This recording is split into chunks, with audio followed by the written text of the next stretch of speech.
dimensi dan ketinggian yang tentunya berbeda dengan karakter daripada Hino 300 series, Pak.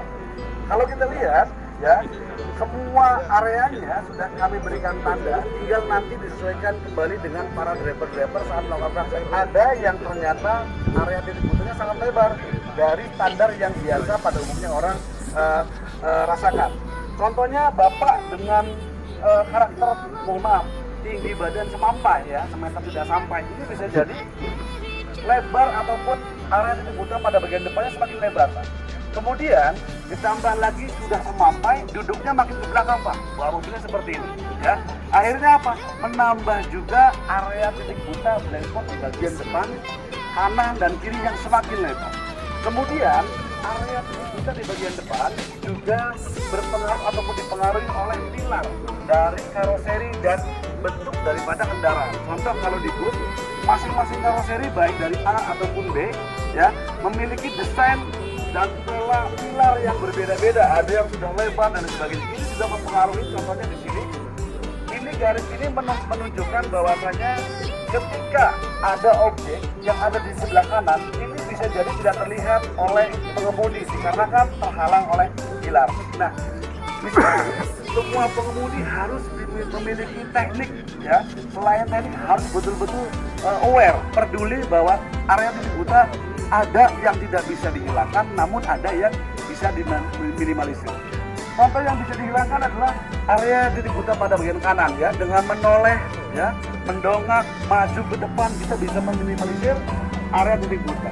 Namun contohnya di sebelah kiri kendaraan, tentunya dengan hanya mengandalkan spion ini akan sulit ya, area titik buta akan sulit diminimalisir. Nah, biasanya ada hal ya yang contohnya kita harus mampu berkomunikasi dengan kendaraan di area sekitar kita.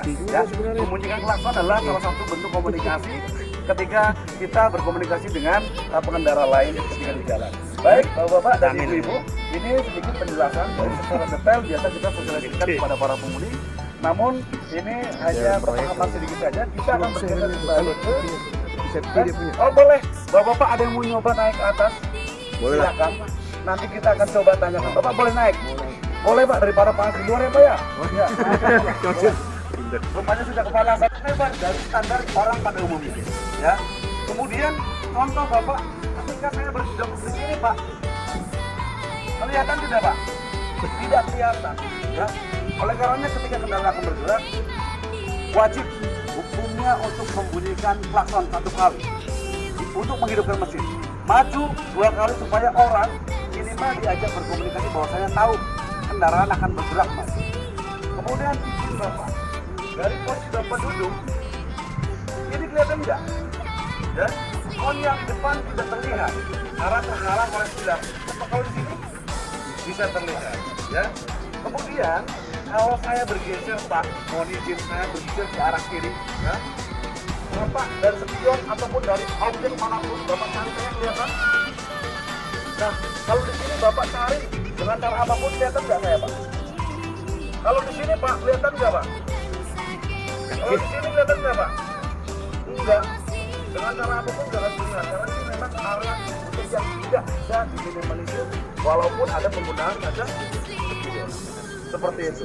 Kemudian berikutnya di area belakang. Tentunya area belakang menjadi area paling vital ya karena area titik buta yang paling sering adalah di area belakang kendaraan. Makanya pada kendaraan tertentu ada penambahan rear kamera ya untuk meminimalisir objek titik buta pada kendaraan. Masih betah di dalam, Pak? Masih karena di dalam adem, Pak. Baik, Bapak, kita persilakan turun. Ya, hati-hati ketika turun. ROH, rear overhang, ya, dulur belakang.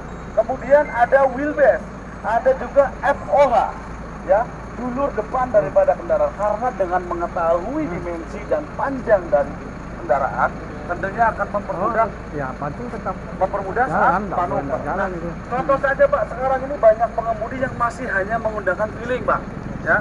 Sementara oke, nanti kita kanopi ya. Sehingga pada saat manuver, saat uang jalannya kurang, kopinya kurang Pak, feelingnya gagal Pak. Saat belok nyenggol Pak. Pas ditanya uang jalan kurang, jadi kurang fokus, ya. Karena hanya mengandalkan feeling. Nah di sini dituntut untuk bisa mengetahui dimensi. Contohnya kendaraan dengan ROH 2 meter, maka area steril atau area yang tidak akan dikenai adalah minimal 70 sampai dengan 100 cm.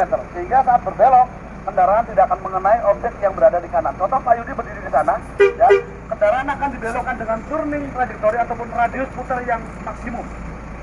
Ya. Oke, kita perlihatkan. Nah, kita lihat Pak, dengan panjang 2 meter, maka setengah dari panjang ROH yang harus dipersiapkan sehingga objek yang berada di sebelah kanan kendaraan tidak dikenai. Ya, ini kalau kita tidak tahu, panjang dari ROH ini, rear overhang 2 meter. Kita ambil minimal setengahnya daripada rear overhang, sehingga saat bermanuver bukan hanya feeling lagi, tetapi sudah mengetahui dengan aktual kondisi dimensi ataupun panjang dari ROH kendaraan. Ya, termasuk saat bermanuver mundur Pak. Kalau kita lihat, Bapak bisa lihat di sini, ya, semuanya akan bergeser mengikuti FOH daripada kendaraan. Garisnya akan terus sampai dengan kendaraan ini berbelok dan kemudian lurus kembali. Seperti itu. Baik. Biar lihat apa kepanasan, kita bergeser Pak. Oke? Bergeser ke area bike inspection. Ya. Bagian-bagian apa yang harus diperiksa?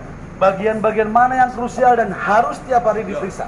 Kemudian pemeriksaan apa yang tidak harus setiap hari diperiksa? Contoh, ada pemeriksaan ketebalan kampas rem, ya, yang mana sebetulnya kampas rem tidak perlu dilakukan setiap hari untuk diperiksa, ya.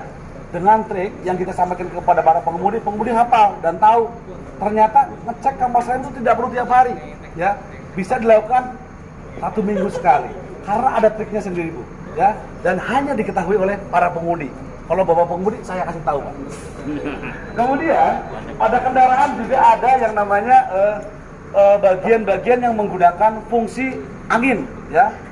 Banyak sekarang ini pengemudi yang contohnya setelah penggunaan kendaraan mau pagi, siang, sore buang angin, menghabiskan angin dengan asumsi dan tujuan supaya remnya bagus. Padahal ketika pengemudi sudah tahu ternyata ada komponen yang namanya air dryer yang mana tugasnya adalah membuang air, ataupun ketika ada kandungan air di dalam sebelum masuk ke dalam tangki akan dibuang terlebih dahulu oleh air dryer. Artinya pengemudi tidak perlu setiap pagi, siang, dan sore seperti minum obat buang angin Pak. Cukup 1 hari 1 kali dan tidak perlu banyak membuangnya, hanya memeriksa, memastikan apakah ada kandungan lain selain udara di dalam tangki udara. Contoh, ada air. Artinya apa? Kerja daripada air dryer sudah menurun, tidak mampu mengeringkan, ya, udara yang masuk ke dalam tangki. Nah, kalau air sudah masuk ke dalam tangki, artinya air juga akan ikut larut pada saat kendaraan dilakukan proses pengereman, masuk ke dalam jalur pengereman Pak, ya. Kemudian contohnya ada lagi oli ikut larut ke dalam tabung udara ataupun tangki angin. Artinya ada kesalahan ataupun penurunan kualitas atau kerusakan daripada kompresor itu sendiri yang memproduksi angin. Penyebabnya banyak, ya. Jadi para pengemudi itu harus tahu bagaimana ketika akan membersihkan filter udara, ya. Ada namanya dust indicator. Kalau pada kendaraan besar seperti 500 dan bus, ada dust indicator. Sehingga tidak perlu namanya setiap hari buka filter udara, tetapi bisa melihat melalui indikator dust indikator itu sendiri. Ya, kemudian cara membersihkannya pun kita berikan leveling ataupun standarisasi. Jangan asal berhenti melihat, mohon maaf, silai, ya, semprotannya gede, tangkinya gede, berhenti sampai mobat mabit, sampai berantakan kemana-mana itu filter Pak. Sehingga apa? Secara kodrat dan fitrahnya sebagai filter bukan lagi memfilter, melainkan membiarkan debu masuk, sehingga debu dan kotoran akan menumpuk, kemudian bercampur dengan oli, menghasilkan ataupun menjadi pasta abrasif di dalam kompresor. Sehingga gesekan konstannya akan mengikis piston yang ada di kompresor. Nah, dari situlah oli ikut larut ke dalam jalur pengisian udara. Nah, seperti itu Pak. Jadi banyak hal yang sebetulnya 20-25 tahun pengemudi belum tentu pemahamannya bisa standarisasi dengan standar ATPM itu sendiri.